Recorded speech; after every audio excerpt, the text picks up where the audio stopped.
American and the EU's top diplomats met today to brainstorm over how to break Europe's dependence on Russian energy. There were few concrete solutions, though the US again offered to ship US gas across the Atlantic. But as RT's Peter Oliver reports, that's easier said than done. A united message from Europe's top brass. Sanctions. Sanctions. Sanctions. We make sure that unacceptable actions will bear very serious consequences. But when it comes to the EU's dependence on Russian gas, the numbers speak louder than words.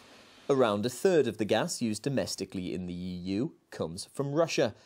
Industries like car production, metalworks and other heavy manufacturing are reliant on Russian gas for power. A potential solution is that Europe could import American shale gas, which Washington has already offered. There's no perfect, free, ideal, cheap energy sources. The United States as a source of energy is one possibility. But that throws up its own problems. Firstly, the United States has no operational facilities to liquefy natural gas for transport. Secondly, it would take more than 2 million tanker trips a year to satisfy Europe's demand. And only about 400 of the gas tankers needed actually exist.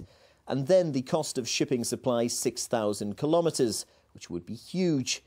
But before that can happen, Europe will also have to spend years building vast gas pipe networks, liquid natural gas terminals and storage facilities.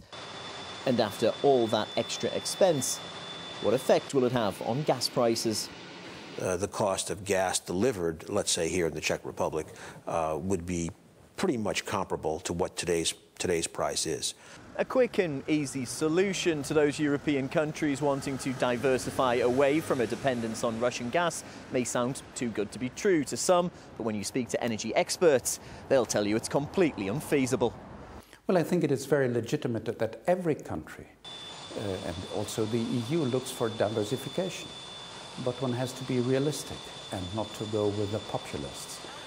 Everybody who claims there is an alternative in the short run is false. In the short run, and I would say definitely until 2030, we need Russian gas in Europe.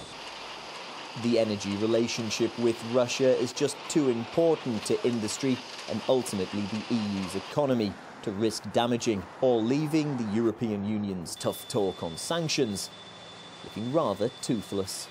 Peter Oliver, RT, Berlin.